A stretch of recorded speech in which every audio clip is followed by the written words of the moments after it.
কোনো কারি থেকে কোরআন শ্রবণ করা এটা সুন্নাহ।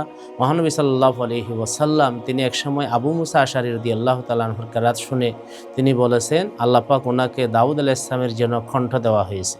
এবং আব্দুল্লাহ বিন কাইসের ব্যাপারে তিনি একই কথা বলেছেন, সালেম মাওলা হুযাইফার ব্যাপারে তিনি একই কথা বলেছেন।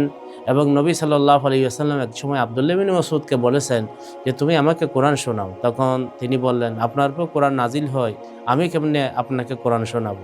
তখন তিনি বললেন ইন্নী উহিব্বু আন আসমাআ মিন গায়রি, অর্থাৎ অপর থেকে কোরআন শ্রবণ করা আমি পছন্দ করি, তো সেই কারণে তুমি আমাকে কোরআন শ্রবণ করাও। তখন তিনি সূরা নিসা পাঠ করলেন। সেখানে যখন কিছু দূর তেলাওয়াত করলেন তিনি ক্রন্দন করতে লাগলেন কোরআনের অর্থ বোঝার কারণে।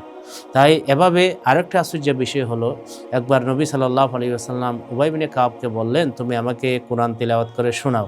তিনি বললেন আপনার উপর কোরআন নাজিল হয়, আমি কেন আপনাকে কোরআন শোনাবো? তিনি বললেন আল্লাহ রাব্বুল আলামিন আমাকে নির্দেশ দিয়েছেন তোমার কণ্ঠ সুন্দর, তোমার খেরাত ভালো, সেই জন্য তোমার থেকে কোরআন তিলাওয়াত শ্রবণ করার জন্য।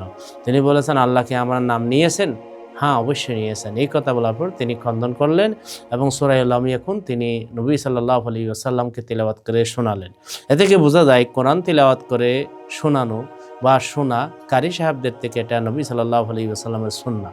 আল্লাহ পাক আমাদের সকলকে আমল করার তৌফিক দান করুন। সুপ্রিয় দর্শক, আপনাদেরকে অসংখ্য ধন্যবাদ। আসসালামু আলাইকুম ওয়া রাহমাতুল্লাহি ওয়া বারাকাতুহু।